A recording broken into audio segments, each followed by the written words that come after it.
A sharp email from your boss arrives, and your whole day just falls apart. A friend misses your call, and suddenly you're telling yourself a story about rejection. We have this habit, this instinct of turning events into a verdict on us, into a verdict on our worth. But what if that instinct is actually where the pain comes from? There's an old idea about this. The Stoic philosopher Epictetus said it. He said, "People are disturbed not by things, but by the views they take of them." So your suffering, it doesn't come from the event. It comes from the judgment you attach to it, the judgment you glue onto it. This is a simple correction. A startling one, and what I want to do is walk through a kind of mental system for it, a practical way to operate, to take daily frustrations and turn them into something else. Into calm, into clarity. We're going to look at this 2,000-year-old framework. It teaches you to see the world's chaos not as a series of personal attacks, but as neutral data. Just information. So what would change if you could receive criticism that way, or loss, or some inconvenience, if you could see it as mere information and not an indictment? Stoicism starts with a very basic split. It divides everything in your life into two categories. There are things that are up to you, your opinions, your desires, what you want to avoid. Basically, anything that's your own action. And then there's everything that's not up to you, your physical body, your possessions, what people think of you, your job. Even what other people do. Epictetus neutral, just information arriving at your mind. What happens next? That's the critical moment. The Stoics said that's where our freedom is. Before you react, your mind starts interpreting. It wants to turn that data into a story. It wants to label it. This is bad. This is unfair. This means I'm not enough. That act of labeling, of agreeing with the story, they called that assent.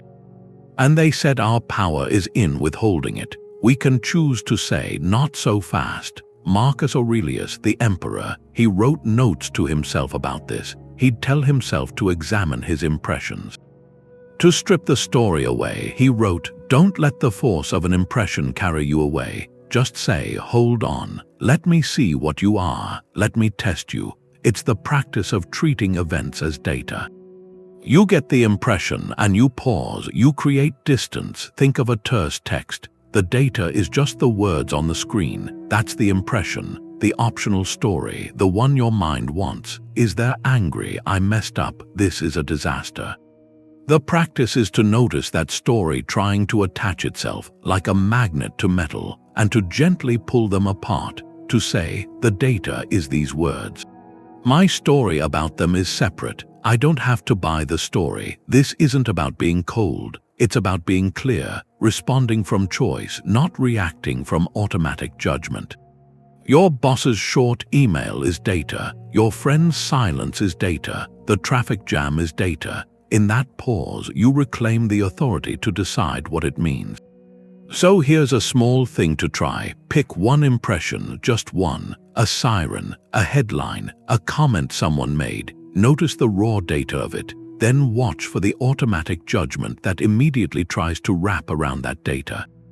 See if you can hold them side by side for a second, the fact and the story about the fact. In that space, you're not just observing the world, you're starting to master your place in it.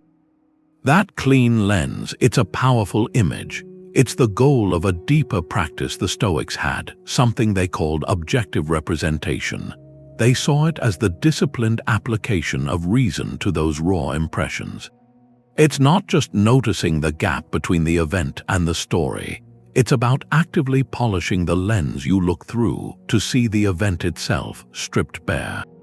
You could think of it as writing a report for a scientist who wasn't there. Your job is to state only the observable facts, no adjectives that judge. No assumptions about motive, just the plain, unvarnished data of what happened. Marcus Aurelius was a master of this. He would constantly remind himself to describe things as they are in their simplest terms. He'd write notes to himself, "This is bread, not the staff of life," or "He is shaving, not doing wrong." He was training himself to see the world soberly, factually. As an emperor had to, without the distorting fog of personal drama, so take a job rejection. The raw impression is an email that says you weren't selected. The automatic story is, "I am a failure, they saw right through me, my career is over." Objective representation steps in before that story takes hold.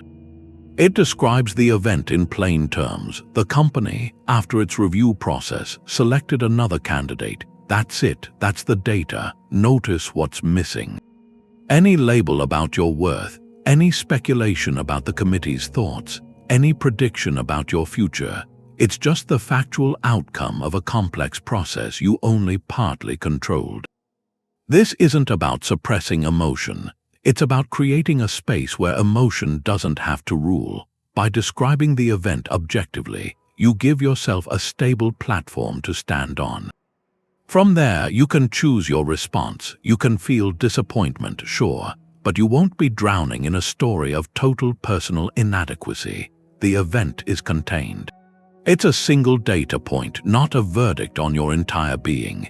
Think of a recent personal setback, however small. Maybe a project that didn't go as planned, or a difficult conversation.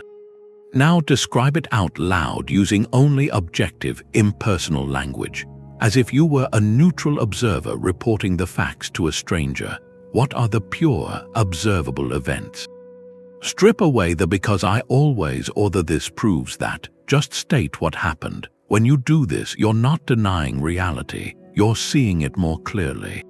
And in that clarity, you find a surprising kind of power. The chaos outside starts to look less like a storm aimed at you, and more like weather patterns you can learn to navigate.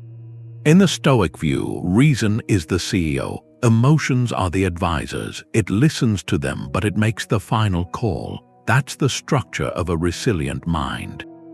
We get this neutral data from the world, but we don't just give that data to our feelings for interpretation. Our feelings are important. They give us information about what we value. But they're not equipped to run the whole operation. That's the job of reason. The Stoics saw reason as our highest faculty, the part that can step back, analyze, and choose a course based on our principles, not just our immediate impulses. Seneca wrote about this. He said reason should govern the passions, not serve them. He compared a person ruled by emotion to a ship in a storm, tossed by every wave. But the person guided by reason is like a skilled captain. They use the wind and the waves. They understand the storm as data about the sea, and they navigate with that. The storm isn't good or bad to the captain. It's a set of conditions to be managed. Your emotional reaction to an event is like that storm. It's real, it's powerful, but it is not the captain. Your reason is the captain. So how does reason process the data? It starts with simple, deliberate questions. What is this really? Not what does it feel like, but what are the facts? And then, how can I respond effectively? That shifts the entire goal. The goal is no longer to vent the feeling. It's not to prove a point. The goal is to find a response that serves your long-term well-being, your values. Take a practical example, like a financial loss. The raw data is just that numbers in an account have changed. The emotional report screams catastrophe. It screams failure, insecurity. It drafts a story of doom, but reason, as the CEO, calls for a different report. It asks analytical questions. What factors here were within my control? What factors were not? Of the controllable factors, what can I learn? Were there assumptions I made that were wrong? And most importantly, what's the next rational, constructive step forward? Is it to adjust a budget, to seek new information, to develop a different skill? The loss is still a loss. The feeling of disappointment is allowed to be present, like an advisor in the room. But the final decision on what to do, that comes from the calm analysis at the head of the table.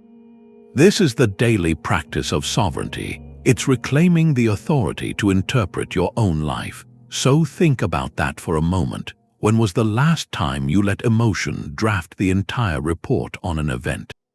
Maybe a conflict with a loved one or a professional setback. That report was probably full of absolute statements, catastrophic predictions. Now, what would a report drafted by your reason look like? It would list the facts plainly. It would separate what was said and done from the inferred meanings. It would outline the range of possible interpretations, not just the most painful one. And it would end with a short list of actionable, principled next steps. That report, the one from your inner CEO, doesn't erase the difficulty, but it gives you a map through it. A map drawn in the clear light of your own judgment. This is where it becomes radical. What if every piece of data, especially the difficult ones, wasn't just acceptable but was actually welcome? That's the ancient idea of Amor Fati, the love of fate. It's the final step in treating external events as data. It's not passive resignation. It's not gritting your teeth. It's an active embrace. You look at what life hands you and you say, this is part of my story. This is the data my journey needs. The philosopher Friedrich Nietzsche championed this. He was influenced by Stoic thought. His formula for greatness was Amor Fati, that you want nothing to be different, not forward, not backward, not in all eternity. You don't just bear what's necessary, you love it. Marcus Aurelius pointed to the same thing, accepting what nature brings, seeing the necessity in all things. This changes the fundamental question. When trouble arrives, it moves you from asking, why is this happening to me, which is a question of victimhood, to saying, this is happening for me to engage with, which is a question of agency. The event itself hasn't changed, but your relationship to the data has, completely. Take a modern example. You miss a flight. The raw data is you're at the airport and the plane is gone. The automatic story is frustration, wasted money, ruined plans. Amor Fati asks you to take a breath and look again. This data point, this block of time, is now part of your path. What does it offer? Maybe it offers 2 quiet hours to finally read that book, or a chance to talk to a stranger you'd never have met, or it's a test of your composure. A chance to practice the calm you've been cultivating. The missed flight isn't a curse, it's crucial data for this chapter of your life. Data with hidden instructions for a different kind of progress. This is how you drain an event of its sting. When you love the data of fate, you remove the grievance. You stop arguing with reality. The event is no longer an enemy to defeat. It's a teacher that has arrived, however stern it looks. So here's a small exercise. Bring to mind one current challenge, one piece of difficult data you're facing right now. A work obstacle, a personal tension, a delay. Now try on this reframe just for a moment. Say to yourself, I love this data point because it is testing my patience. Or I love this data point because it is demanding my creativity. Or I love this data point because it is strengthening my resilience. You don't have to feel it fully yet. You just try the sentence on. Notice what happens in your body, in your mind when you choose that frame. The weight of the thing begins to change. It becomes material for your growth. Not a verdict on your life. This is the ultimate freedom, to look at the entire dataset of your existence, the smooth and the jagged, and to say, yes, this too belongs. The most freeing thing in Stoicism is learning to tell the difference between a fact and your opinion about it. That's the line between what actually happened and how you feel about what happened. And a lot of the noise inside us, that suffering, comes from mixing those two up, from acting like our opinions are just facts. Epictetus said it, we're not disturbed by things but by the views we take of them. The thing is the fact, the view is the opinion. The work is to see them next to each other as different things. So a fact is something you can see, something you can check. If a camera could catch it, or if someone with no skin in the game could look at it and agree, that's probably a fact. They spoke louder. The email had these exact words. The deadline is now Friday. Those are statements about what you can observe. An opinion, a judgment is everything we put on top of that. They raised their voice because they're mad at me. That email means they think I'm not good at this. Moving the deadline is unfair and shows my boss doesn't value my time. Those are interpretations. They're stories we tell to make sense of the facts. And we tell these stories so fast, so automatically, that we forget we're the ones telling them. We confuse the story for the thing that actually happened.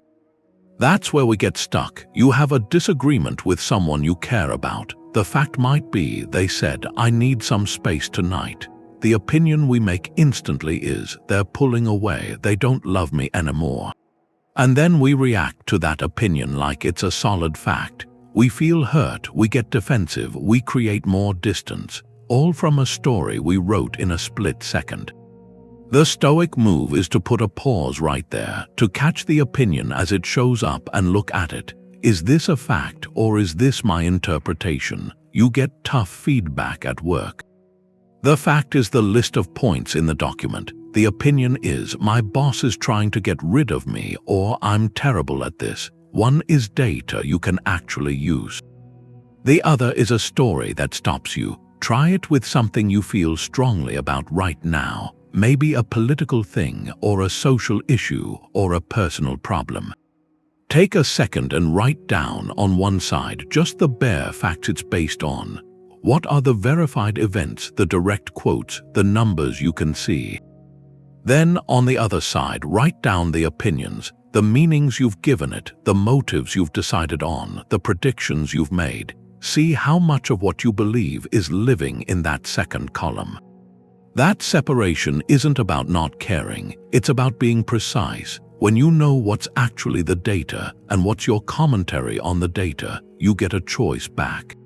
You can choose to change your opinion without pretending the facts aren't there.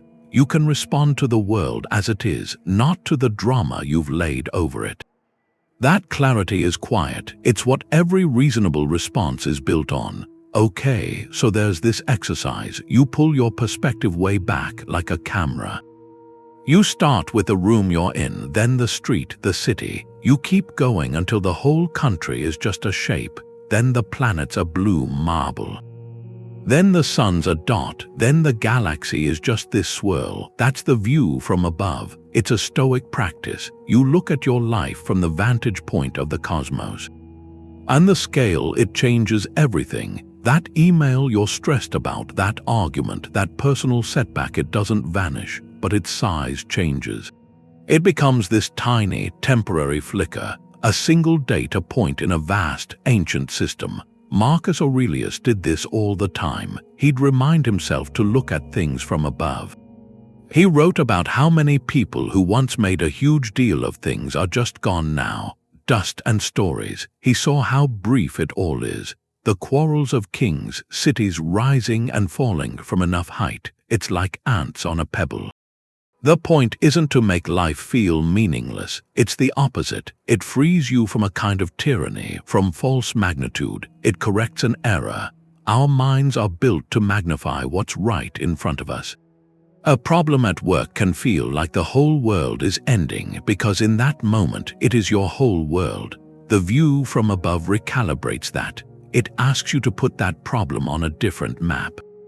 A map where it's one small event among trillions. Take a conflict at work. It feels all-consuming today, but from the perspective of a century from now, what is it? It's a minor historical datum at most, a line in a ledger nobody might ever read. The people involved, the sharp words, the hurt feelings, all of it passes into memory. Then into silence. That's not depressing, it's liberating. It means the emotional charge you're feeling, it's optional. It's a story you're telling about a very small thing. So here's a practice. Pick one worry that feels large right now. Money, a relationship, something at work. In your mind, pull the camera back. See your life not from inside the problem, but from the outside. From 5 years from now, then 50, then 500. Imagine the earth spinning, carrying all its human dramas, including yours. From that distance, ask one question. How significant is this single day to point in the grand scheme of your life or in the flow of history? The event itself doesn't change, but the container you put it in grows so immense that the thing finally settles into its true size. It becomes manageable information, just another piece of data in this ongoing story, a universe that's far, far bigger than any one moment of trouble. Stoicism tells you to care a lot about what you're aiming for, but to stay completely detached from whether it actually happens. That seems like it can't both be true. How do you give something everything you have and not be crushed if it falls apart? The Stoics had an answer, and it came down to a really fine distinction they drew. They talked about things like health or money or your reputation. They called these preferred indifference preferred because of course you want them. It's normal, they make life easier, more enjoyable, but indifferent because having them or not having them doesn't touch what really matters. It doesn't affect your character, your virtue, your ability to live well. They're just external facts. You can like the fact that says your bank account is healthy or that people think well of you, but you can't cling to it because that fact isn't yours to control. It can change because of things outside of you. Seneca wrote about this. He was a philosopher and also an extremely rich man. He said that wealth is a slave to a wise person, but a master to a fool. For a Stoic, money is just a tool. It's a piece of data about your outside situation. You can use it well or use it poorly, but losing it doesn't make you less good.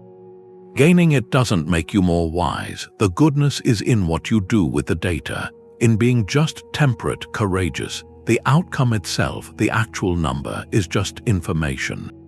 Epictetus took the same view with reputation. He cared deeply about living with integrity. Your reputation is what other people think, and that's not in your power. Your only job is to act honorably with reason. Whether people then praise you or attack you, that's their concern. It's external data. To chain your happiness to that data is to give away the key to your own peace of mind.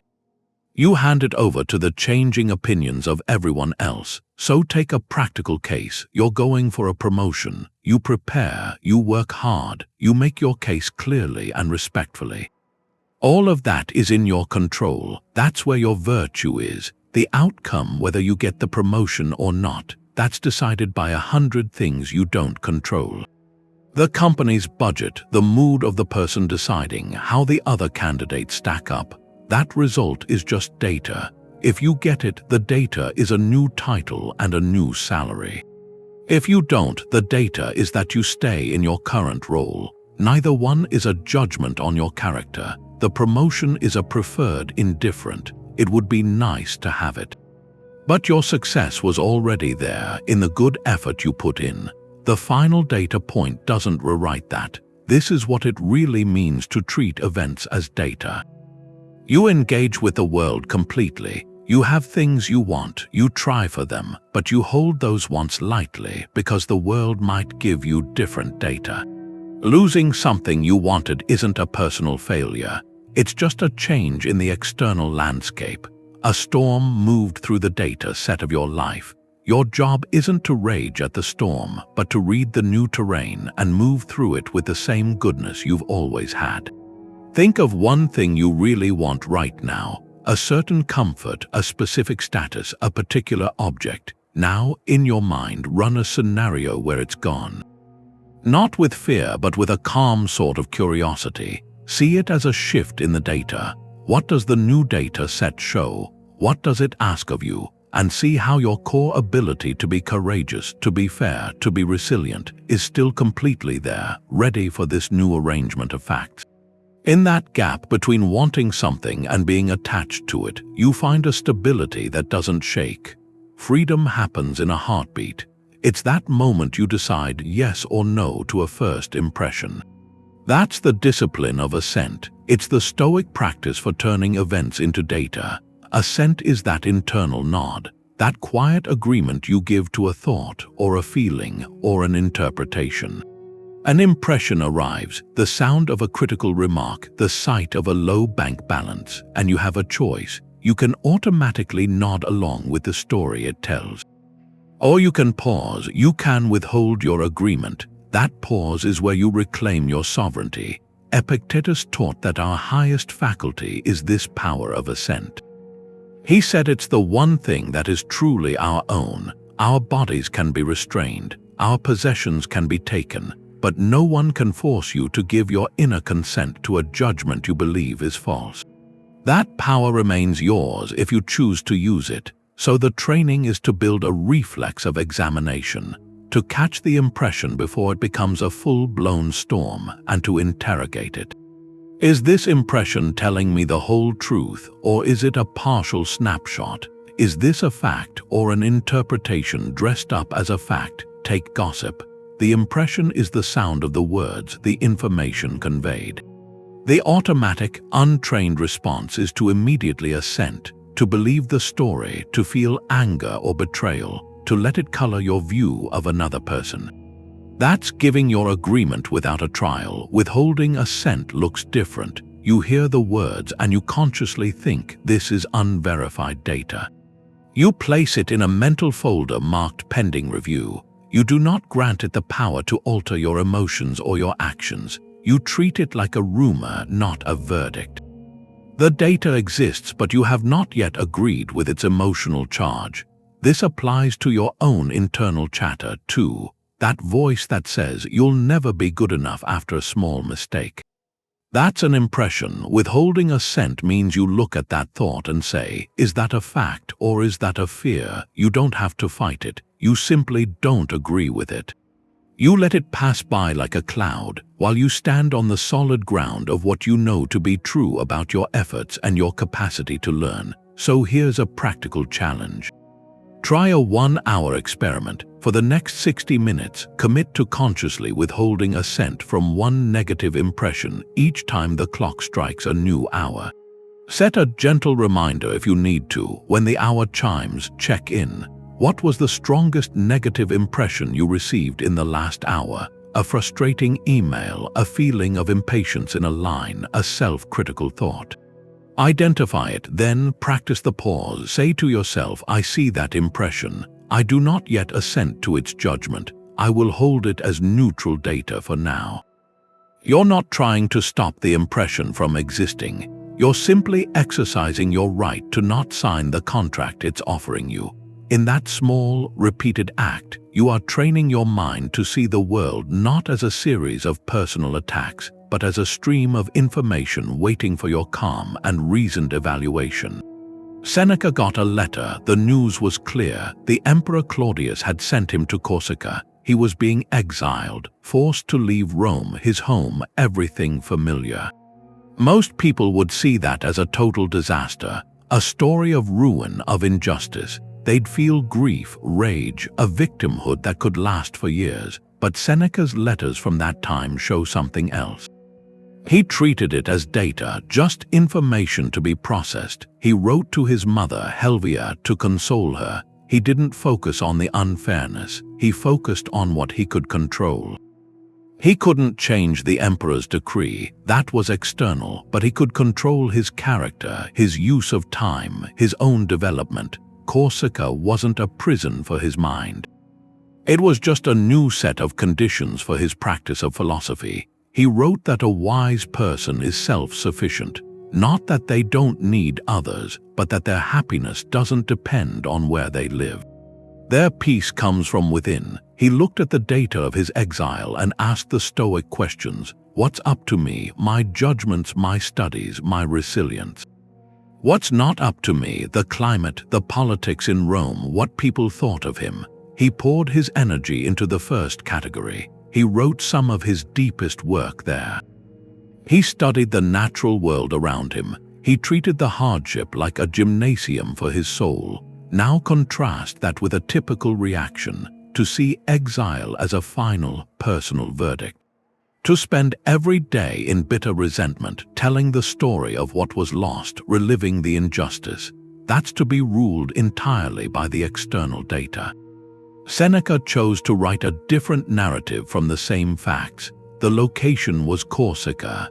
The story was one of opportunity for reflection and writing. So which modern challenge could be your Corsica? It's rarely a literal exile, but the pattern is everywhere: a sudden job transfer to a difficult place, a health diagnosis that changes your physical landscape, a financial shift that forces a simpler life. The raw data is the new, unwanted circumstance. The optional story is the one of defeat. The Stoic move is to accept the data as the new terrain of your life, and then to ask, within this terrain, what can I build? What virtue can I practice here that I might have neglected in easier times? Your control isn't over the map you've been given. It's over the path you choose to walk across it.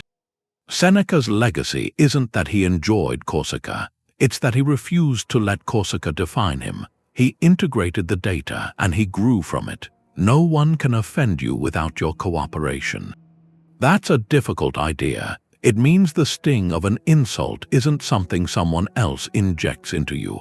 It's a reaction you choose to have. That's the illusion of personal offense. It falls apart when you look at it through the Stoic idea of data versus judgment.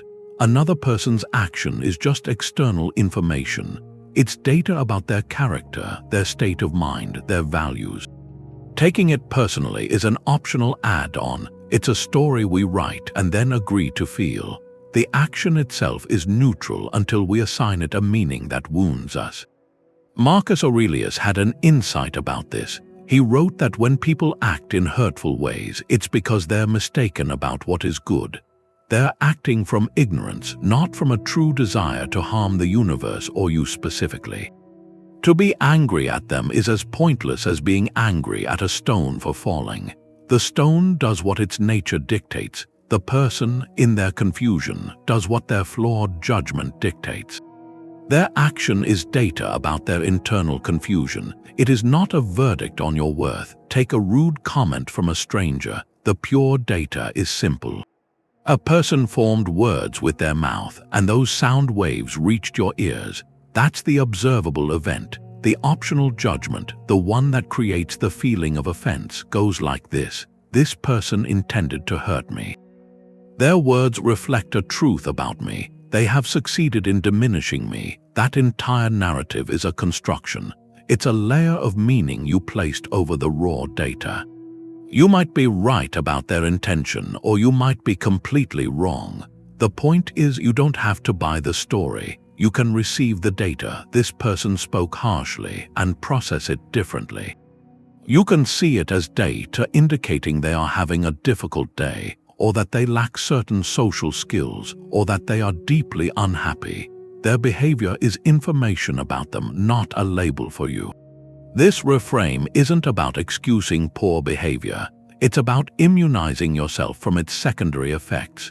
You can still decide to set a boundary. You can still choose to walk away from a toxic person. But you do so from a place of clear judgment, not from a place of wounded reaction. You act based on the data of their consistent behavior, not from the sting of a single perceived slight. So here's a small exercise. Bring to mind a recent moment where you felt personally offended. Maybe it was a dismissive remark, a broken promise, a tone of voice that felt disrespectful. Now try to describe that event purely as behavioral data about the other person. Strip away all commentary about what it meant for you. Just state the facts of what they did or said, as if you were observing a social interaction. He raised his voice in the meeting. She did not acknowledge my contribution. They arrived 20 minutes later than we agreed. See the event as a report on their choices, their habits, their current capacities. In that space of pure observation, the personal offense often begins to dissolve. What's left is just useful information about the world and the people in it. Resilience is emotional data literacy. It's reading the facts of a situation without adding alarmist commentary. We think of resilience as toughness, gritting your teeth to endure. But Stoicism frames it as a skill of perception. It's not about being unbreakable. It's about being so clear in your reading of reality that you don't break unnecessarily. The resilient person isn't the one who feels nothing. They're the one whose feelings are informed by an accurate map of what's actually happening. they practice objective representation. They use the dichotomy of control, so when a setback hits, they don't see a world-ending catastrophe. They see a problem to solve, a collection of data points to interpret. The setback is just new information for the system. Seneca wrote about this clarity. He said a wise person bears in mind that all things happen by fate, and they will endure fortune's strokes with courage. That courage isn't a blind force. It's the result of seeing the stroke for what it is, a piece of fate's data, and not inflating it into a personal annihilation. Epictetus put it more plainly: don't demand that things happen as you wish, but wish that they happen as they do happen, and you will go on well. That wishing for things to happen as they do is data literacy. It's accepting the dataset you have so you can work with it, rather than wasting energy arguing with its existence. Take a project failure at work. The data-literate response starts with objective representation.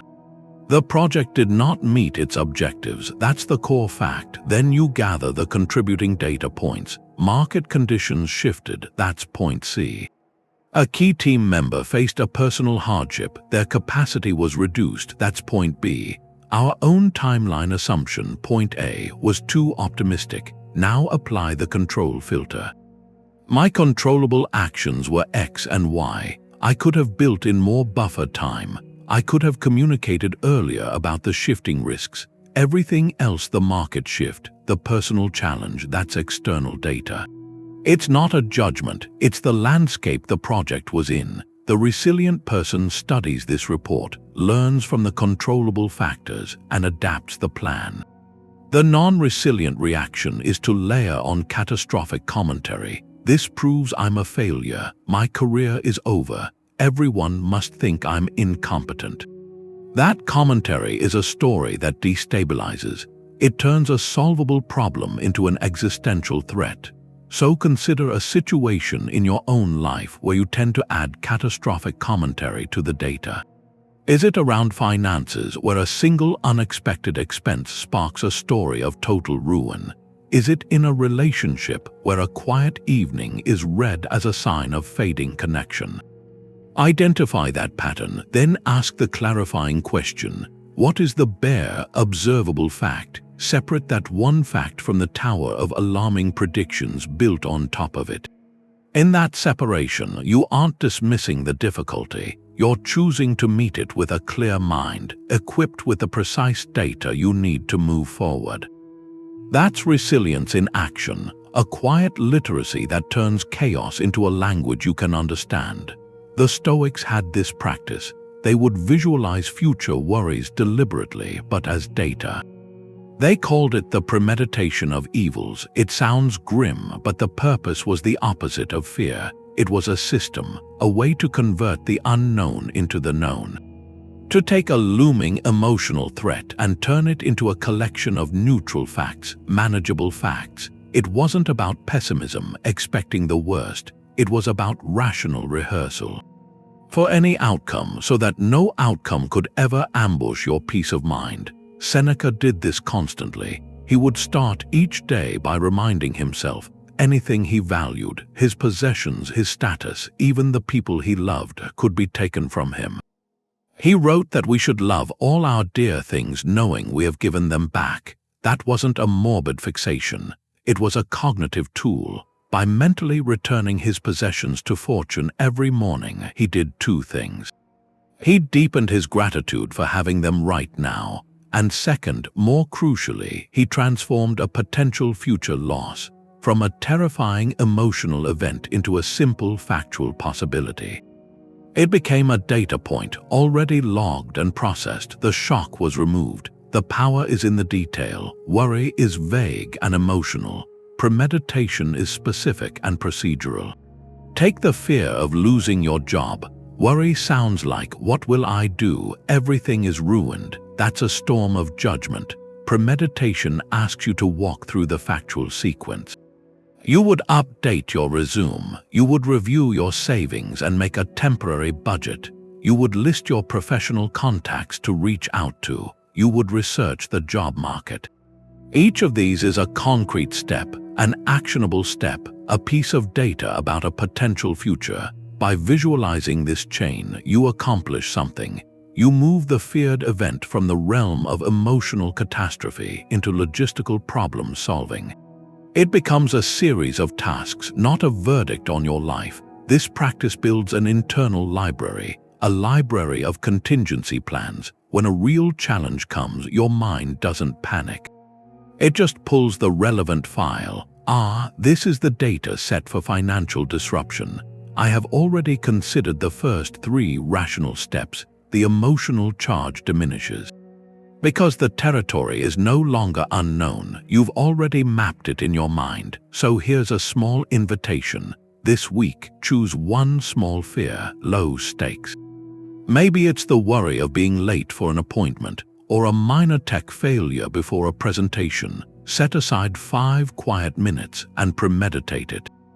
But strictly as a data exercise, write down in plain language the sequence if it happened. If my computer crashes, step 1 is to restart it. Step 2 is to locate my backup notes on my phone. Step 3 is to inform the attendees of a brief delay. Focus solely on the observable actions. Do not write down any feelings or judgments, just the procedural data. Notice what happens in your body and mind as you do this. The amorphous anxiety often shrinks, replaced by a quiet awareness that you have a plan. The future event, if it occurs, is no longer a monster in the shadows. It's just another arrangement of facts for your capable, reasoning mind to engage with. Your social media feed is just this constant flow of information from outside. And Stoicism gives you a way to approach it. Every notification, every like or comment or headline, it's all just an impression. It comes in as raw data. A buzz from your phone, a number on a screen, some text written by a stranger. That's the information, and then, almost instantly, your mind interprets it. It turns that data into a story about you. A lot of likes becomes a story of being validated. A harsh comment becomes a story of being attacked. A news headline becomes a story about coming disaster. This is where the practice happens. It's a live exercise for those Stoic ideas. Every time you scroll, you get a chance to practice that discipline of assent. To choose what story, if any, you'll link to the data. Epictetus talked about reputation. He said your reputation is what other people think, and that's not up to you. Online, your reputation gets measured. It's in follower counts, engagement numbers, the mood of the comments. All of that is external. It's data about other people's preferences, about algorithms, about someone's temporary state of mind. To tie your self-worth to those numbers is to give your peace of mind over to a system that's built to be unpredictable. A wise person, Epictetus would say, focuses on acting with integrity in what they post and how they interact. That's within their control. Whether the world likes it or shares it, that isn't. The data is just feedback. It's not a final judgment. So take an example. You post something thoughtful and it gets very few likes. The raw data is just a low number next to a heart. The automatic, untrained reaction is a story of rejection. That your ideas aren't valuable, that no one cares, that you should never share again. That story hurts. It feels personal. The Stoic approach asks you to pause right there. To withhold your agreement from that story, to look at the data plainly. This post at this time reached this number of people who engaged with it in this way. That's all. The data could mean 100 different things. Maybe the algorithm didn't show it. Maybe your followers weren't online. Maybe the topic was very specific. The data is neutral until you give it a painful meaning or take a critical comment. The data is just that a person typed these words. The optional judgment, the one that brings up defensiveness, is that this person hates you, that they're trying to humiliate you, and that you need to defend yourself right away. That judgment turns a piece of text into a fight. What if you treated it as pure data instead? This comment exists. It contains these viewpoints. It might reflect the commenter's mood, their own experiences, their desire to argue. You can look at the data calmly. Is there useful feedback here? If there is, you can learn from it. If it's just noise, you can let it pass. Your worth isn't at stake because the comment is information about them, not a label for you. Here's a practical thing to try. Next time you spend 10 minutes on a social platform, go in with a conscious intent. Don't go in to just consume passively, but to watch your own mind. With every scroll, with every notification, practice labeling. Silently say to yourself, data or judgment. You see a promoted post about a political crisis. Data, you feel that immediate spike of anxiety. Judgment, you notice a friend's vacation photos. Data, you feel that subtle comparison, the thought that your life is less exciting. Judgment, a like on your own post comes in. Data, that tiny glow of validation. Judgment, don't try to stop the judgments from appearing, just notice them. See them as separate from the data that triggered them. In those 10 minutes, you're not just scrolling, you're training your perception. You're learning to move through this intense stream of impressions without letting it decide your inner state.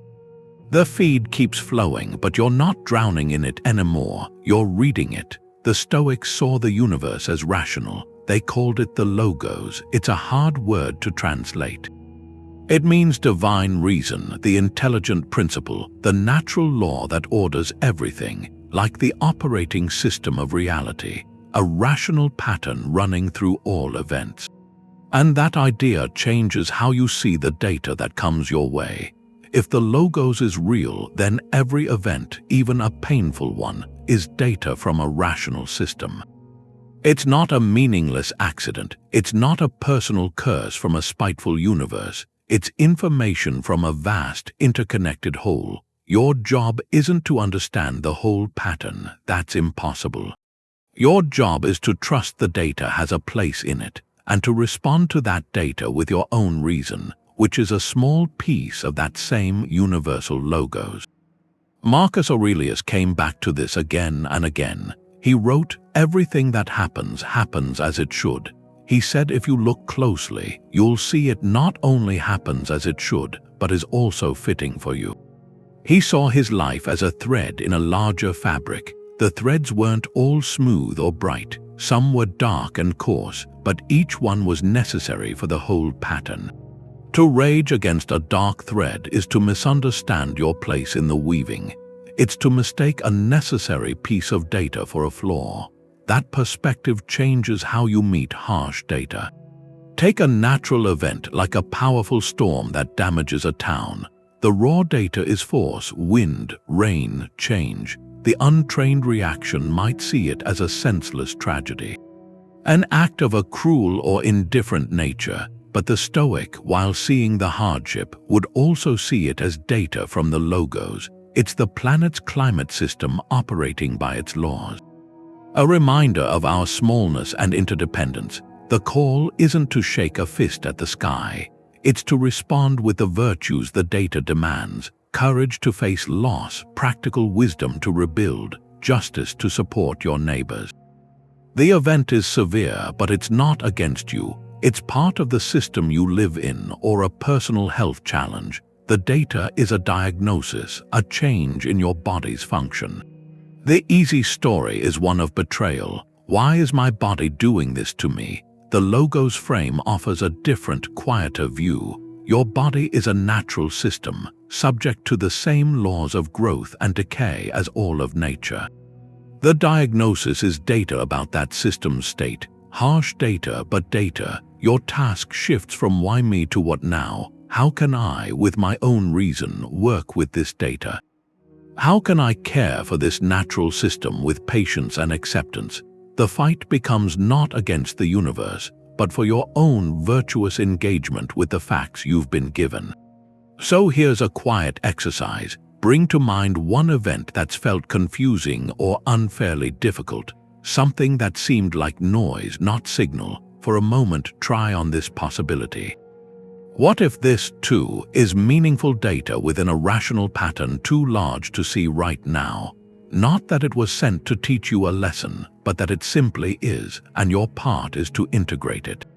To ask, given this new piece of information, how can I respond in a way that aligns with my own best nature? In that question, you're not justifying suffering. You're choosing to see your life and all its data as part of something coherent, and that coherence can be a foundation for a profound calm. The evening review in Stoicism wasn't about feelings. It was more like a data audit. You'd sit with your journal, and the page was just a clean workspace. The goal was to download the raw information from the day. To see it clearly outside all the emotional noise. You weren't there to vent. You were there to do a quiet analysis, to separate the events from your reactions. To see where you gave your assent to a story that caused you pain. This practice was called an examination of conscience. It was a daily ritual. It was how they turned philosophy from a theory into a lived skill. They would review the day, event by event. They'd ask two questions. Where did I go against my nature, meaning my capacity for reason? And where did I confuse an external event with a judgment on myself? Marcus Aurelius left the most famous example. His book, Meditations, wasn't written for publication. It was his private journal, a data log for his own improvement. Page after page, he's processing the impressions of his day, of his rule. He's arguing with himself, reminding himself of principles, correcting his own judgments. He writes, I will meet today the interfering, the ungrateful, the arrogant, not as a complaint, as a factual expectation, a piece of data about the world. And then he follows it with his response, I can neither be injured by any of them, for no one can involve me in what is degrading. He's doing the work right there. Turning the chaotic data of human behavior into a calm plan for his own virtue. So to start, you don't need an essay. Try a simple two-column approach. On one side, write the event, just the facts. On the other side, write your initial judgment, the story you told yourself. Then look at the gap between them. Here's a template. Event, my boss gave me critical feedback on the report. My initial judgment, she thinks I'm incompetent. This project is a failure. The factual data, she pointed out 3 sections that needed more supporting data. She suggested 2 alternative structures. She asked for the revision by Friday. See the difference? The judgment is a sweeping, emotional narrative. The factual data is a list of discrete, actionable points. One feels like a threat. The other is just information to work with. Writing it down forces the separation. It moves the experience from your swirling mind onto static paper, where you can examine it with reason. Your emotional reaction is valid data too. It tells you what you care about, but it's not the only data. The journal is the place to honor the feeling by acknowledging it, and then to decide if the story behind it is actually true. So a simple prompt for tomorrow night. Before you sleep, take 1 minute. Write 1 sentence that states a key event from your day as pure data. Then write 1 sentence that states the primary judgment you attached to it. Just one of each. Event, data, my colleague didn't reply to my midday email. Judgment, story, they are ignoring me because they don't respect my time. Sit with those 2 sentences side by side. Don't analyze them further tonight. Just observe them. In that quiet observation, you're training the most important muscle, the one that knows the difference between what happens and what you say about what happens. And that knowledge is where a real emotional clarity begins. Complaining, from the Stoic view, is like yelling at a weather report. The data is just there. You can stand outside and shout at the clouds, but the rain keeps falling. Your shouting doesn't change the weather. It just drains you. It puts you in a worse state to handle the wet conditions. That's the core of the Stoic argument. It's not a moral judgment. It's a practical observation about fighting reality. When you complain, you're not engaging with the world as it is. You're arguing with the dataset you've been given. You're saying this data point shouldn't exist, but it does. That argument is a guaranteed loss. Epictetus said it directly. Don't seek for events to happen as you wish. Wish for events to happen as they do. then your life goes on smoothly. That's the pivot from complaint to clarity. It's the shift from "I wish it weren't raining" to "it is raining. What shall I do now?" The first is a protest against a fact. The second is an acceptance of data. And that acceptance opens the door to action. Complaining focuses energy on the judgment that things should not be this way. It's an emotional rejection of the external. Stoicism asks you to accept the data first, not to like it, but to acknowledge its existence without adding that layer of moral outrage. Once the data is accepted, your reason is freed. It can ask the only useful question: given this data, what is a wise response? What is a virtuous response? Take the classic example: rain ruining a picnic. The complainer spends the afternoon in frustration. "This always happens to me. Why today? This is so unfair." Their entire experience is consumed by arguing with the meteorological data. The Stoic approach is simple. The data is "it is raining." The picnic plan as conceived is no longer viable under these conditions, so the next question is practical. Do we move indoors? Do we reschedule? Or do we embrace a rainy picnic with the right gear? The event itself, the rain, is neutral. It becomes a problem only when our rigid plan clashes with the fluid data of the world. Our suffering comes from the clash, not from the rain. This applies to far more than weather. You're stuck in traffic. The data is that cars are not moving. Complaining is the internal narrative, the story about incompetent drivers, terrible city planning, how this ruins your whole day.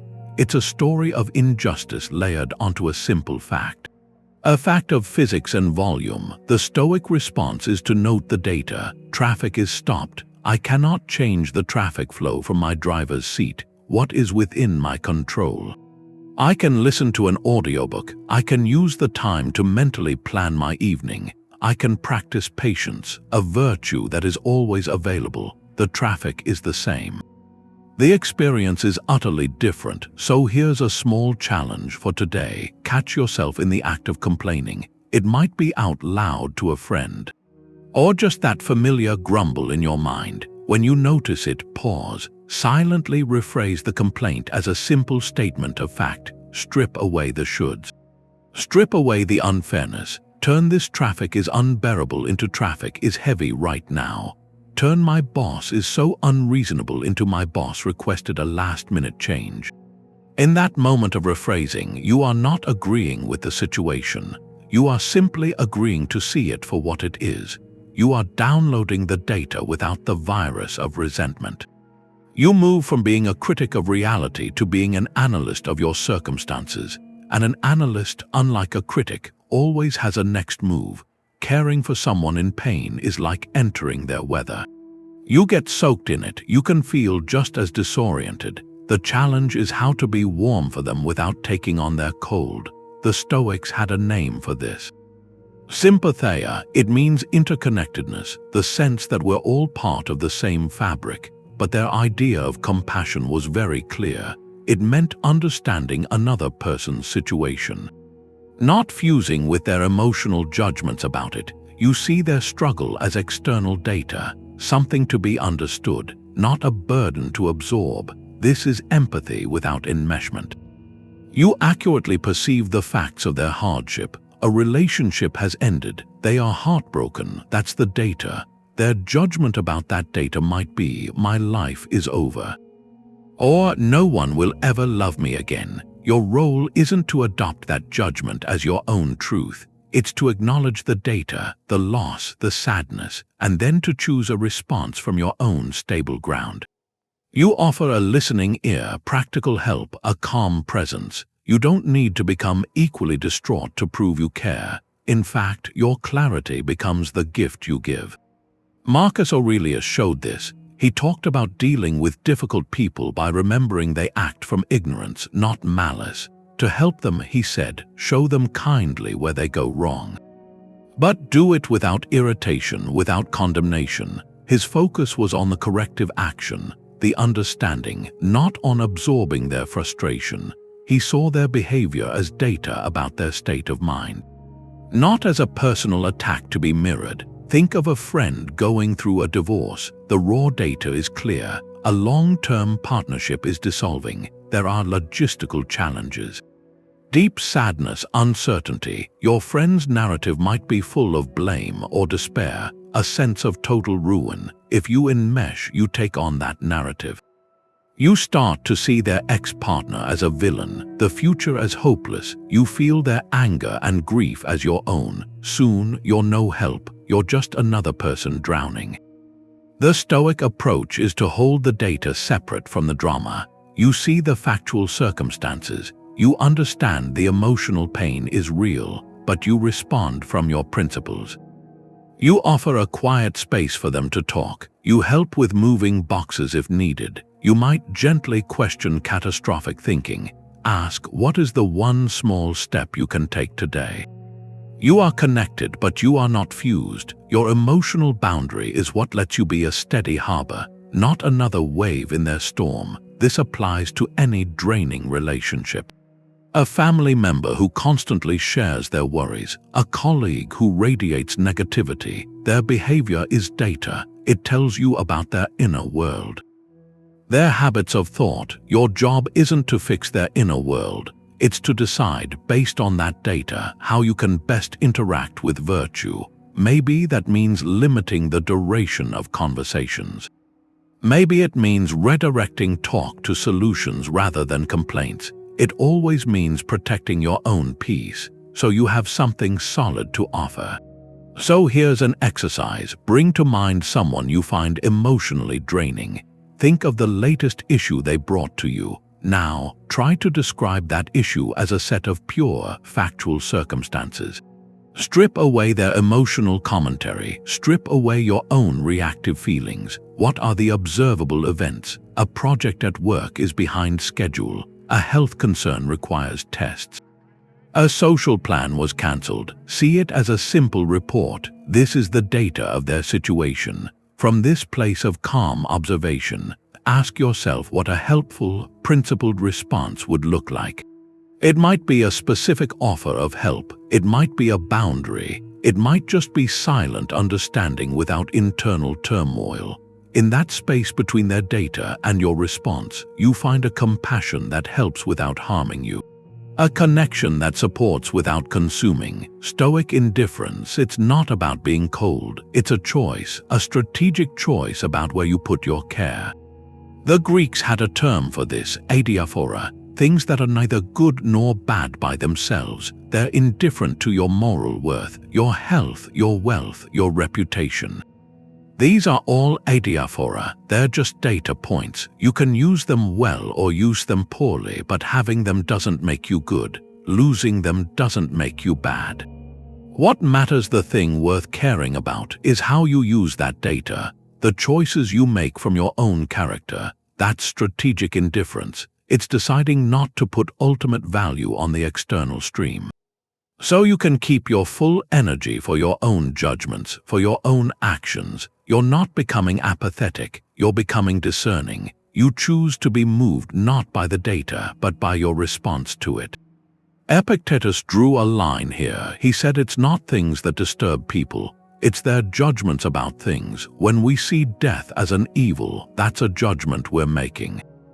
Death is a natural event. It's a piece of universal data. Calling it evil is a choice. It's a story we tell, and that story is what causes the disturbance. So strategic indifference asks us to care deeply, to act with courage, with acceptance in the face of that data, while holding the data point itself as neutral. That's how you engage with the world without being hijacked by every update. Your focus shifts from the uncontrollable event to your controllable reaction. From the storm outside to the steadiness of your own hand. Think of an investor watching the markets. The data stream is constant. Numbers, charts, headlines. Every minute up 3 points, down 10, a rumor, a report. An investor without strategic indifference becomes a puppet to that stream. Every dip triggers a story of loss. Every rise triggers a story of genius. They're tossed by data they can't control. The strategically indifferent investor sees the same numbers, They have a preferred outcome, sure. Growth, but they've placed their primary care not in the fluctuating numbers. They've placed it in their rational strategy, their research, their risk assessment. Their disciplined timing, these are within their control. The daily gyrations are just noise, weather patterns on the ocean. They don't celebrate or despair with each wave. They save their energy for maintaining course, for adjusting sails based on long-term trends, not momentary squalls. The data is necessary information. But it's not the source of their self-worth. It's not their peace. So where in your life is the data stream most turbulent? Where does it feel like a series of verdicts you have to react to instantly? For a lot of people, it's the news cycle. Every headline is crafted to feel like an emergency, a demand for your outrage or your fear. Practicing strategic indifference here doesn't mean being uninformed. It means changing your relationship to the information. You can read headlines as data points about complex world events, and then you choose with your reason where to direct your attention. Maybe you decide to support a cause. That action is where your care goes. The hourly churn of alarming updates, that's just noisy background data. You acknowledge it without letting it dictate your inner climate. Or office politics, the data stream is whispers, perceived slights, promotions you didn't get, credit you didn't receive. It's easy to get sucked into that narrative, to care about every shift in the social current. Strategic indifference means observing that data as information about a human system. It means placing your core care on your own work ethic, your integrity, your professional growth. You navigate the social environment with awareness, but your primary investment is in your own performance and character, not in the ever-changing opinions of others. The gossip is just data. Your conduct is your contribution. Choose one stream in your own life: the constant social media comparison, the pursuit of a certain appearance, the need for a particular recognition. For the next day, experiment with strategic indifference toward that stream. See the data points for what they are: external facts, and consciously redirect your primary care to the internal action you can take. Your care belongs to your effort, your kindness, your patience. The world will keep sending its data. Your power is in deciding calmly what that data is really worth. You've got the data. You've taken it in calmly. That's not the end of it. That's just the starting point. The whole point is to use that clear information to choose a good response, an effective one. That's the practice. The data tells you what's happening in the world. Virtue tells you what to do about it. The Stoics had 4 virtues for this: practical wisdom to see the right path, courage to take it, justice to act fairly toward others, and temperance to do it with the right measure. These aren't just ideas. They're tools. Once you drop the emotional story, you can see which tool you need. Marcus Aurelius put it simply. He said, first, keep an untroubled spirit. Second, look things in the face and know them for what they are. See the order. First, the calm from seeing data as data. Then, the clear look at that data. The knowing is for the sake of doing, for acting well. Take a community problem. The data is simple. Litter is building up in the park. The judgment reaction is to complain, to blame, to feel angry and helpless. That goes nowhere. It spends energy on a story. The data-informed response is different. You see the litter as a fact. Your wisdom sees it as something that can be addressed. Your courage moves you to organize something, even something small. Your justice thinks of the shared space, the neighbors. Your temperance says start with a manageable plan, maybe just 1 hour on a Saturday. The action is cleaning up, but the virtue is in the motive, in the execution. You're not just picking up trash, you're acting on care for a common good. The data was neutral, your response gave it meaning. This works just as well in personal life. The data might be a strained relationship. The facts are patterns, specific incidents, observable distance. The judgment is a story of blame, of permanent break. But if you set that story aside, if you just look at the data, you can ask a different question. What would a just and courageous next step be here? Maybe it's the wisdom to have a calm conversation. Maybe it's the temperance to give space without resentment. The data doesn't tell you what to do. It gives you the honest landscape. Then you build a bridge with your character. So here's an invitation. Take one piece of data from your life right now. Not a crisis, a persistent low-grade friction, a cluttered corner, a recurring minor tension with someone.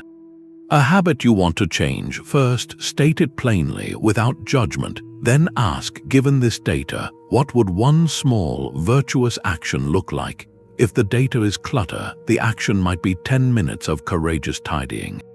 If it's tension, the action might be the just act of asking a real question. The action itself is almost secondary. The shift is in your orientation. You're not a victim of circumstances reacting to stories. You're an agent reading the data of your world and choosing with purpose how to move through it. That's the quiet power this offers, not an escape from reality, a way to live within it. The biggest barrier isn't the world, it's the part of you that loves a dramatic story. Your ego, that's the internal adversary, and the ego isn't some abstract monster. It's the voice that narrates your life with you as the central character. For that story to feel compelling, it needs conflict. It needs villains and heroes, victories and defeats. The ego thrives on personalizing everything. Because if an event is about you, then the story matters. Your suffering has a point. Your anger is justified. Your life feels significant. The ego conflates events with self-worth. A critical comment isn't just words, it's an attack on your identity. A missed opportunity isn't just a change of plans, it's a verdict on your potential. That personalization is the fuel. It takes neutral data and injects it with meaning that revolves entirely around the self. Stoicism asks you to do something radical. To deflate that drama, to see the event not as a chapter in your epic, but as a single line in a vast, impersonal ledger. Marcus Aurelius wrote about this constantly. He called it stripping away the story we add. He saw the ego's narratives as a kind of tyranny, the tyranny of the self. He would remind himself to see things as they are, not as the stories his pride wanted to tell. To break that tyranny, you have to catch the ego in the act. Take a common workplace scenario. You work hard on a project, the team succeeds. In the meeting, your specific contribution goes unmentioned. The ego's narrative is immediate and loud. I was wronged. I'm invisible. My effort is never appreciated. This is a story of injustice with you as the overlooked hero. It feels real, it hurts, it demands a reaction, maybe resentment, maybe a passive-aggressive comment later. Now, look at the same event as pure data. The data story is starkly simple. My contribution was not publicly acknowledged in this instance. That's it. That's the observable fact. The data doesn't say anything about your worth.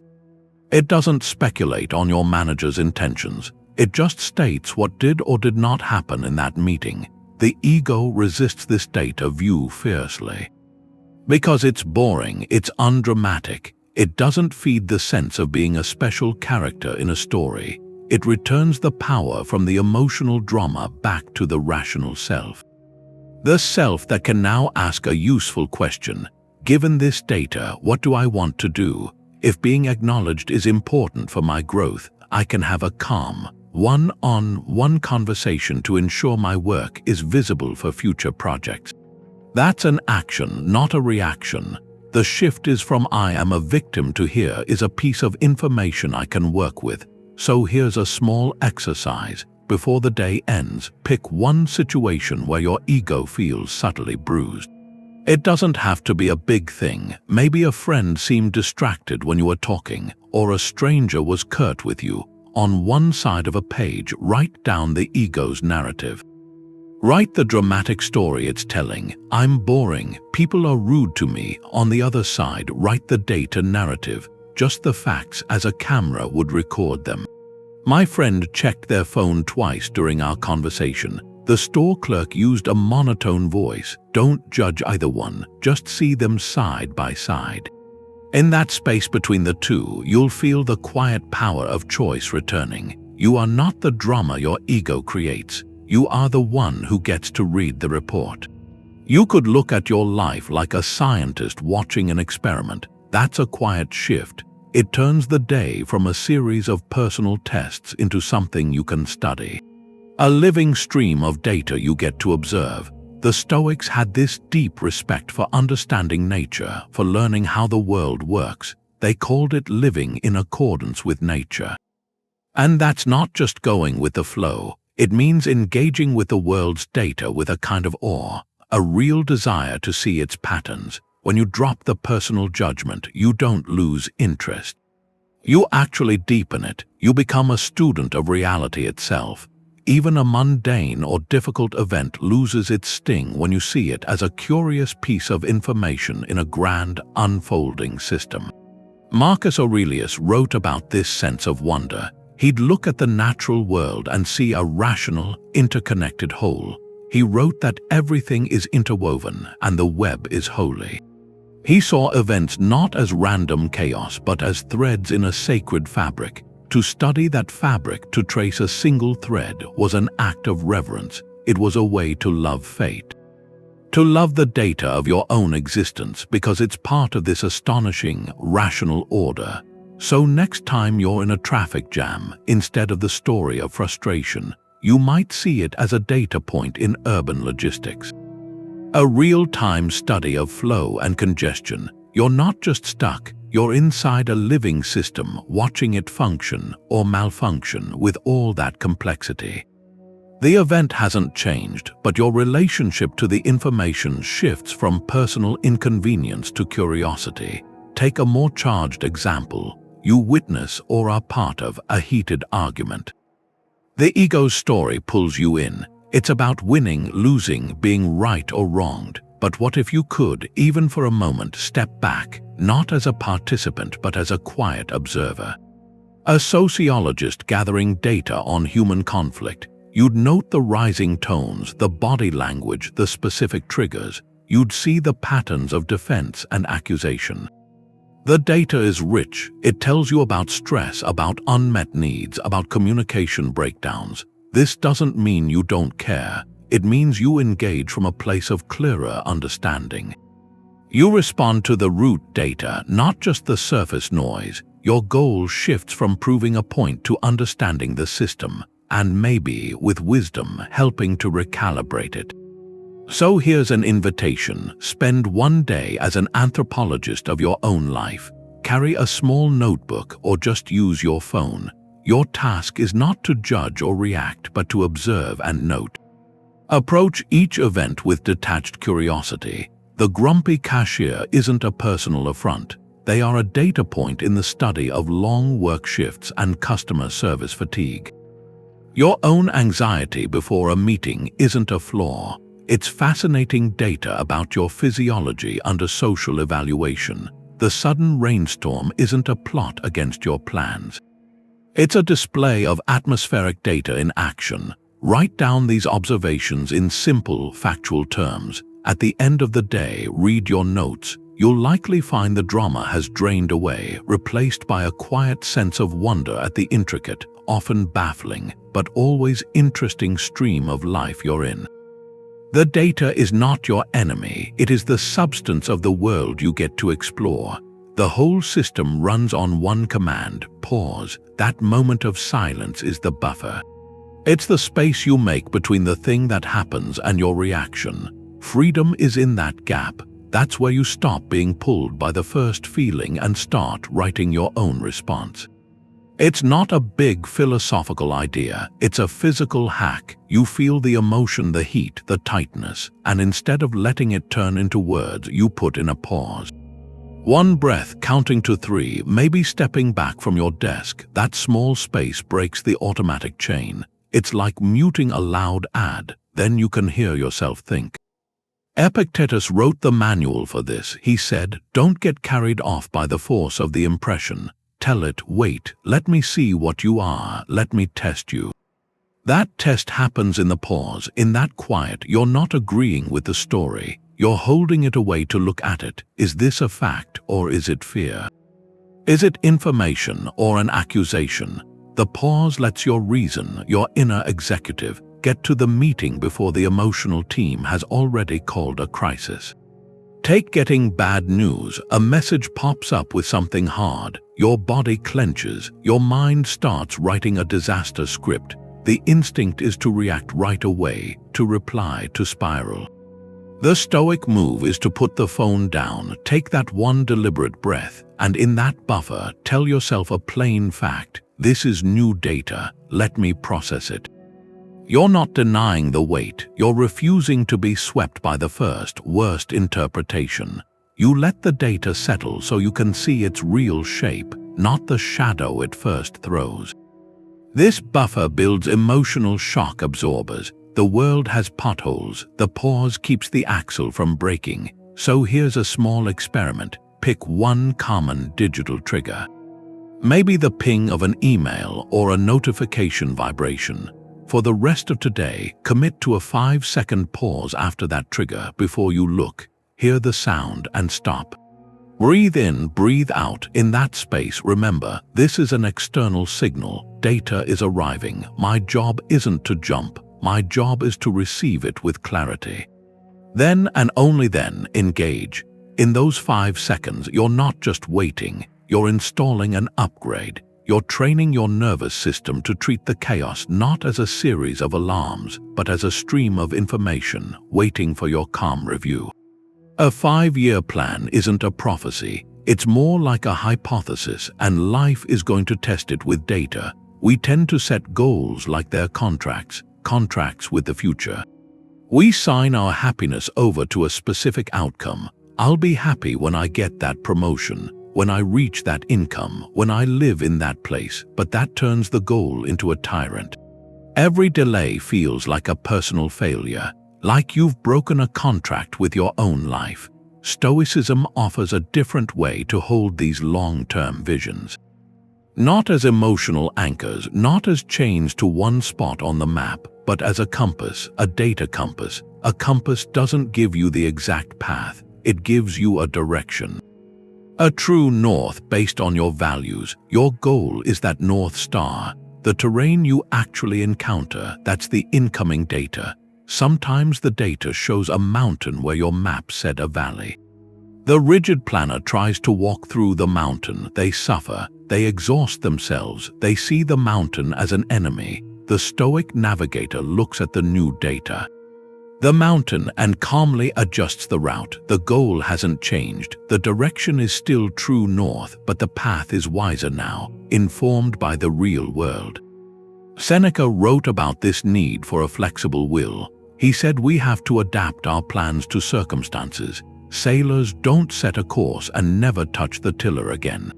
They're constantly adjusting to the wind and the waves. He advised having a will that is compliant with events, to wish for what you are going to do, but also to be prepared to wish for what you are actually doing when the data changes. This isn't giving up, it's engaging with reality as a partner. Not an adversary. Take a career path. You set a goal to become a leader in a specific industry by a certain age. You chart the course, then the industry transforms. New technology makes your target role obsolete. The data is clear, overwhelming. The old destination doesn't exist as you imagined it. The rigid attachment sees this as a total loss. A story of wasted years. The compass mindset sees it differently. Your true north wasn't that specific job title. Your true north was using your skills for meaningful work. For providing, for leading, the new data shows the landscape has shifted. The virtuous response is to pivot, to look at your transferable skills, your core values, and plot a new route toward the same essential direction. Maybe it leads to a different industry or to creating a new role. The goal as a fixed point would have broken you. The goal as a compass guides you through the change. So take one of your own main goals, professional, personal, creative. Instead of just envisioning the perfect outcome, ask a data-driven question. what external information would signal a need for a course correction? A virtuous update, not a failure. Would it be persistent market data showing declining demand? Would it be personal health data suggesting a slower pace is wiser? Would it be relational data showing your goal is harming important connections? List 2 or 3 pieces of factual data that would tell you clearly it's time to adjust your sails. In that exercise, you're not weakening your resolve, you're strengthening your resilience. You're preparing to meet the world not with brittle expectation, but with flexible, clear-eyed understanding. Your plan becomes a living document written in pencil, ready to be edited by the truthful hand of experience. Even your own body, in Stoicism, is considered an external.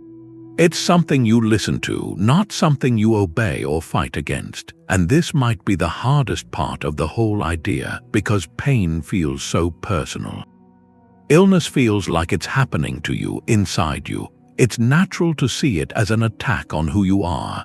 But Stoicism draws that line again, right through your physical experience. There's the sensation itself, the raw data, and then there's the story you tell about what that sensation means. The first is a fact, the second is a judgment. And that judgment is where the extra suffering happens. Epictetus lived with this. He was lame, probably from an injury earlier in his life. He didn't talk about his body as a prison. He talked about it as a fact, a piece of external circumstance. He said lameness is an impediment to the leg, but not to the will. His focus was on what was within his control, his character, his judgments, his use of reason. The condition of his body was data, challenging data, but still data. It informed what he did, but it didn't define his worth or his capacity for virtue. So in a daily sense, take a headache. The pure data is a throbbing sensation in your head. That's the sensory report. The automatic reaction is to add a story.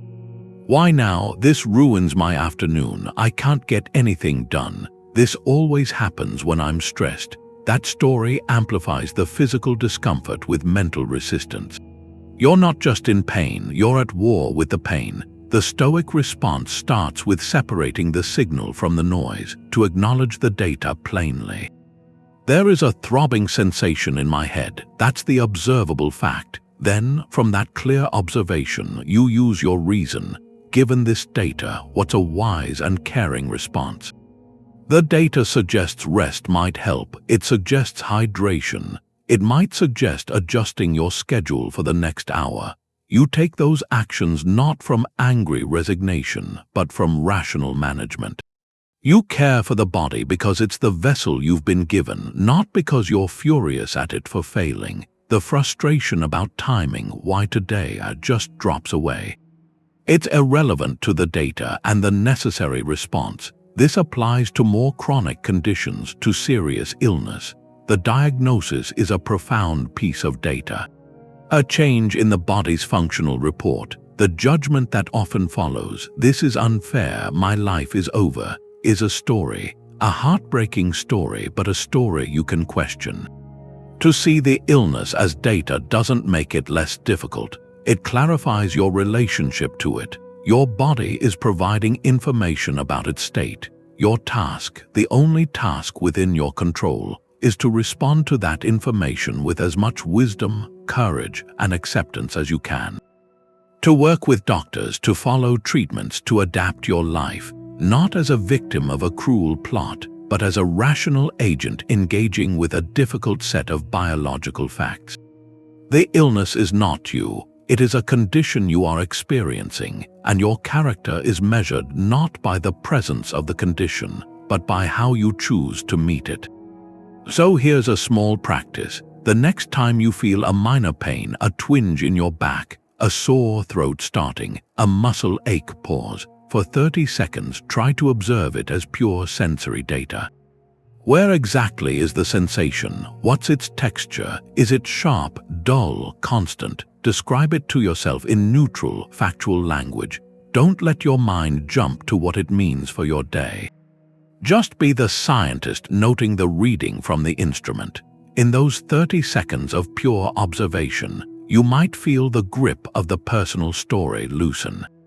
The pain may still be there, but the added layer of psychological conflict softens. You're listening to the data of your body, beginning the practice of treating reality not as a verdict but as information. The stock ticker is just external data. It's a stream of information. Every second, the numbers change, up a little, down a little. Each movement is a fact. That's all it is, but for most people, watching it feels personal. A rising number becomes a story about how clever we are. A falling number becomes a story about ruin. We tie our self-worth to those digits. We see a win or a loss, not a data point. The Stoic investor sees the same screen, the same volatility, but they process it as neutral. The price movement is an impression. It's the market speaking. Their job isn't to celebrate or despair with each update. Their job is to pause, to withhold immediate assent from the dramatic story their emotions want to tell. Their focus stays on what they control, their own rational strategy, their asset allocation, their understanding of their risk tolerance, their commitment to a long-term plan. Those are the internal virtues: discipline, patience, practical wisdom. The external numbers are preferred indifference. It's preferable for them to go up. But their rise or fall doesn't make the investor a good or bad person. It just provides new conditions for the exercise of their judgment. Take a sharp market downturn. The headlines scream crisis. The data stream is a cascade of red. The emotional reaction is a story of catastrophe. It says wealth is vanishing, security is crumbling. That story triggers panic, a reactive sell-off, a decision made from fear. The Stoic, trained to see data as data, experiences the same event differently. They observe the volatile data. They feel the physiological jolt, the quickening pulse, but they create that pause. In that space, they return to their control. They look at their long-term plan, which was designed for volatility. They ask rational questions. Has my fundamental goal changed? Has the core value of what I own changed, or just the temporary price? Is my risk tolerance being tested, or is this just expected turbulence? From that calm analysis, they decide if action is prudent. Often, the prudent action is to do nothing. To hold steady, to not let the noisy data override a sound strategy. The loss on the screen is real in one sense, but it's not a verdict on their life. It's a fluctuation in a complex system. Their peace is anchored in their discipline, not in the daily tally. So bring this down to your own financial life. You don't need a brokerage account to practice this. Where do you over-personalize a data point? Is it an unexpected bill, which you immediately interpret as a story of personal failure? Is it the price of a grocery item, sparking a narrative about inflation punishing you specifically? This week, pick one financial impression: a bank balance, a receipt, a subscription notice. When you see it, practice the separation. First, state the pure data. The number is X, the cost is Y. Then, notice the story that wants to attach. This is too much. I can't handle this. This isn't fair. See that story as a separate layer, a judgment you can choose to withhold. Finally, from that clearer space, ask the Stoic question. Given this data, what is a wise and virtuous next step? Maybe it's adjusting a budget line. Maybe it's just acknowledging the fact without adding drama. In that small act, you're not just managing money. You're training your mind to meet the world's constant economic feedback with equanimity, one data point at a time. The question, why me, is a trap. It assumes you're being singled out. Stoicism offers a way out. This feeling of being uniquely chosen for hardship, it's a story we tell. It gives chaos a false meaning. It makes you the star of a tragedy written just for you. But the universe doesn't write personal scripts. It generates data. And the question, why me, looks for a reason, a moral lesson, a cosmic justification where often there isn't one. It's a question that looks backward, demanding an explanation for what's already done. Stoicism asks you to drop that question. It's not useful. It keeps you stuck, searching for a personal fault or a grudge that likely isn't there. The more useful pivot is to what is and what now. What is just states the new data point. This happened. What now asks for the next move within your control. It shifts your energy from unanswerable speculation to something you can do. Marcus Aurelius framed this acceptance as integration. He wrote, "Everything that happens, happens as it should. If you observe carefully, you will find this to be so." Not just in the sequence of events, but for you. He's not saying every event is good. He's saying it is woven into the whole fabric of nature, and so it is fitting for you to encounter it as part of that whole. Your job isn't to ask why this thread is in your tapestry, but to see it is there and to weave with it. Take a layoff. The why me narrative is powerful. Why was I chosen? Did I do something wrong? Is it because of that project? This line of thinking is a maze. It personalizes a business decision that's almost always about budgets, restructuring, market forces, external data on a massive scale. The emotional toll is immense because you're fighting a ghost, a story of personal failure. Now apply the pivot. First, what is? State the new data plainly. I am without this specific job as of today. That's the factual landscape. It's hard, but it's clear. Then, what now? This question belongs to you. What is within my control right now? I can update my resume. I can reach out to 3 contacts. I can review my finances. I can take an hour to process the emotion, then rest. Each of these is an action. A step. The layoff event is the same, but your position has shifted from victim of a plot to agent in a new set of circumstances. This applies to smaller things with the same power. Your car breaks down on the way to a meeting. Why me today of all days? That question fuels panic. What is? The car is not operational. What now? I can call for assistance. I can contact the meeting organizer. I can use the wait time to review my notes. The breakdown is a mechanical fact. Your response is where your character gets to work. So a practice for today. Catch one single why me thought. It might be about a minor inconvenience, a disappointment. When you notice it, pause. Gently replace it with a 2-part statement. First, what is? Name the event as neutral data. Then, what now? Name one small, controllable action. For example, why me thought? Why did I catch this cold right before my vacation? What is? I am experiencing cold symptoms. What now? I will rest today, drink water, adjust my packing list to include remedies. The situation hasn't magically improved, but the draining energy of personal grievance has been redirected into the clear channel of practical response. You stop arguing with the data and start working with it. Your family, your team, the people you're close to, it's a system. Everyone in it is sending and receiving data all the time. What you say is a packet of data. A gesture is a signal, an action is a transmission, and this network is always on, even when it's quiet. Stoicism asks you to look at this social world a certain way. Not as a series of personal approvals or rejections, but as a complex exchange of data. You have 2 jobs in it. One is to send clear, virtuous data. The other is to process what comes in with understanding, not just reaction. That changes everything. A sharp comment from your partner, that's not an attack. It's a data point. It might be indicating their stress or some need that isn't being met. A colleague goes silent. That's not a snub. It's a signal, maybe of overwhelm or distraction.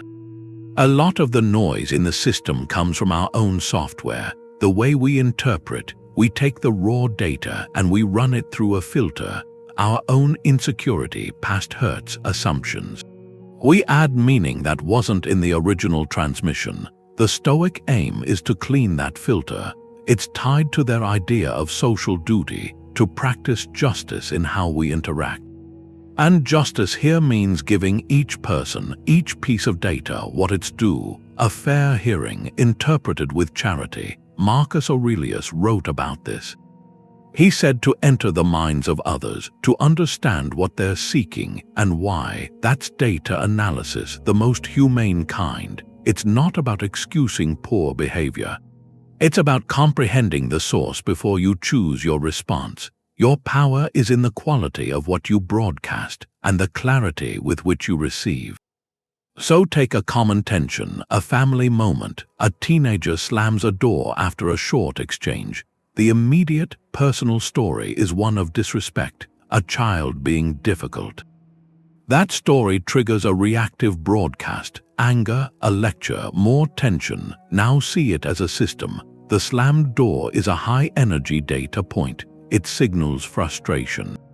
An inability to articulate something. The prior short exchange was another data point, maybe signaling parental stress. The system is in a feedback loop. Noisy, emotional signals. The Stoic move is to change the data you send.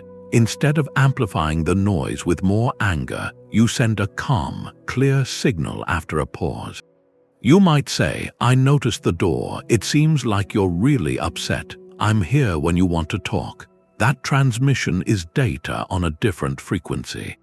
Stability, openness, care. It doesn't guarantee an instant fix, but it changes the system's dynamics. It offers a chance for the noisy signal to settle into a clearer message. Your main community, whatever it is, runs on these exchanges. So consider yours for a second. Think of one piece of data you consistently misinterpret in a personal way. Does a friend's last-minute cancellation always feel like a judgment on your importance? Does a teammate's direct feedback always read as a lack of respect? Now strip your interpretation away. What's the barest behavioral fact? The cancellation, the specific critical point, that's the raw data. See it as a signal from their world, not a verdict on yours.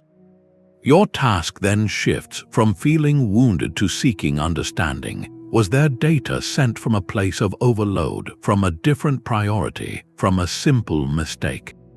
This isn't about letting people off the hook. It's about hooking into the truth of the situation rather than the drama. When you start to see your community this way, as a network you can consciously contribute to, a quiet power emerges. You become a node of clarity in the noise. You stop being a reactor to every signal. You start being a thoughtful interpreter and a deliberate, virtuous broadcaster. The quality of the entire network begins to shift, one clear data point at a time, reclaiming the hours you spend worrying about what people think. That's a tangible reward. It's a Stoic dividend, a practical return on a mental investment. When you stop personalizing events, you stop paying this hidden tax on your attention.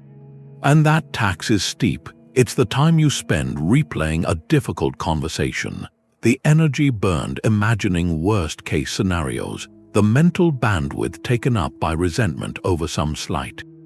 All of that is cognitive capital, and you're spending it on a story, not on reality. Shifting to see events as data, that's an efficiency upgrade. It closes the drain. Seneca was obsessed with this economy of time. He wrote that life is long enough if you know how to use it, but we squander it. We let it slip through our fingers. We waste it on empty pursuits, on anxieties over things we can't change. He saw that as the greatest folly, to have this limited, precious resource, your life's attention, and to invest it in the disturbances caused by other people's opinions or by random misfortune.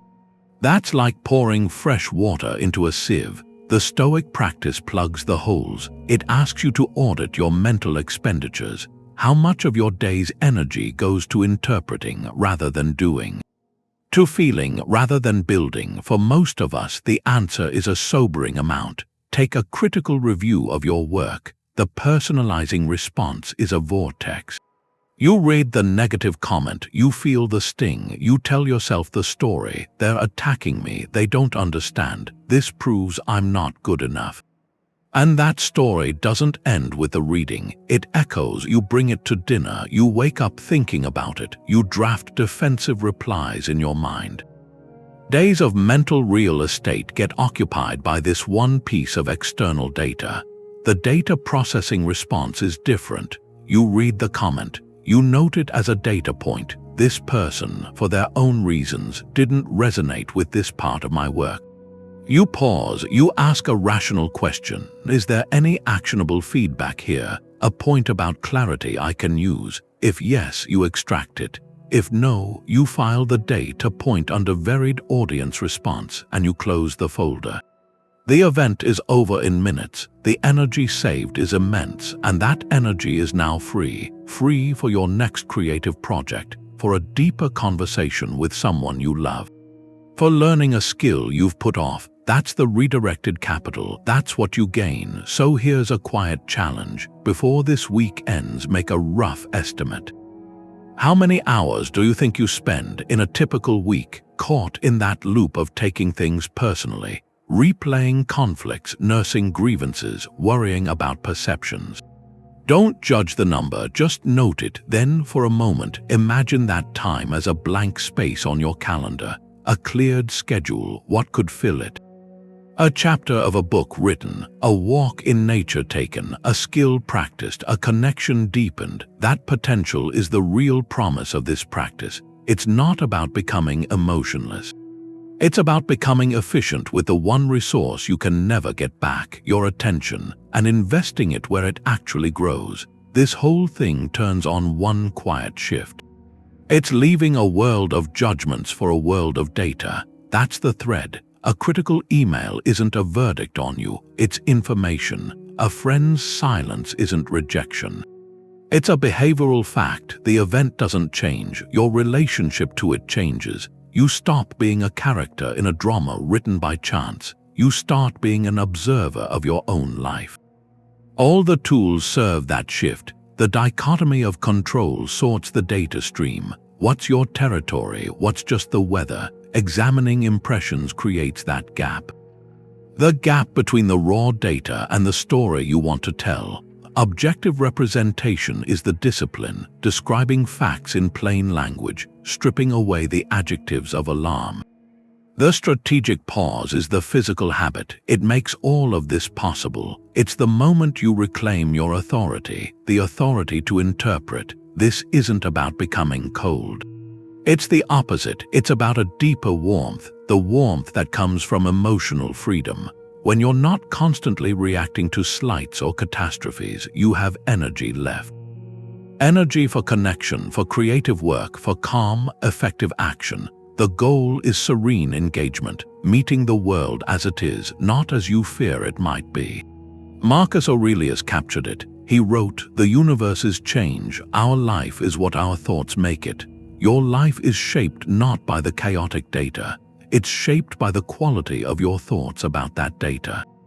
That's serene engagement, accepting the constant change, the endless stream of new information, and choosing thoughts that build clarity instead of suffering. So a final prompt. Tonight before sleep, choose one event from your day. It doesn't have to be big. A minor frustration will do. Practice seeing it purely as data. Write down the observable facts without a single word of judgment. Then sit with that clean description for a moment. Notice the space it creates. That space is where your freedom lies. We'd love to hear how it goes. In the comments, tell us which Stoic principle resonated most. Was it the view from above or withholding assent? Sharing builds a community. A community learning to navigate with more calm, more clarity. If this was valuable, consider subscribing. There are more journeys like this, more practical philosophy. Thank you for listening.